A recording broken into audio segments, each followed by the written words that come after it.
സംസ്ഥാനത്ത് പരക്കെ മഴ. മധ്യകേരളത്തിൽ ശക്തമായ മഴയും കാറ്റും തുടരുകയാണ്. നഗരപ്രദേശങ്ങളിലടക്കം വിവിധയിടങ്ങളിൽ വെള്ളം കയറി. നെടുമ്പാശ്ശേരിയിൽ 3 വിമാനങ്ങൾ വഴിതിരിച്ചുവിട്ടു. മലയോര മേഖലയിലെ ജനങ്ങൾ മണ്ണിടിച്ചിൽ ഭീഷണിയിലാണ്. കടൽ കയറിയ തീരദേശത്തും ജനങ്ങൾ ദുരിതത്തിലാണ്.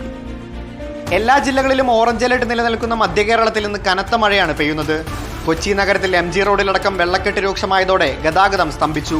എറണാകുളം കാഞ്ഞൂർ പഞ്ചായത്തിലെ പുതിയ ജംഗ്ഷനിൽ രൂക്ഷമായ വെള്ളക്കെട്ട് രൂപപ്പെട്ടു. നിരവധി വ്യാപാര സ്ഥാപനങ്ങളിലേക്ക് വെള്ളം കയറി. തീരദേശ മേഖലയായ എടവനക്കാടും ചെറായിലും കടൽക്ഷോഭം രൂക്ഷമാണ്. റോഡുകളിൽ ചളിയും മണലും നിറഞ്ഞ് യാത്രക്കാർ കുടുങ്ങി.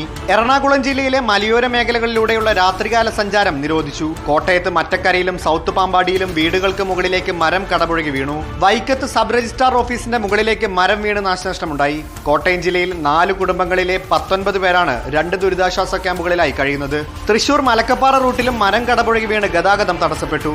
വരവൂർ കുമരപ്പനാലിൽ ഭീമൻ തേക്കുമരം കടപുഴകി വീണ് വീടിന്റെ മേൽക്കൂര പൂർണ്ണമായും തകർന്നു.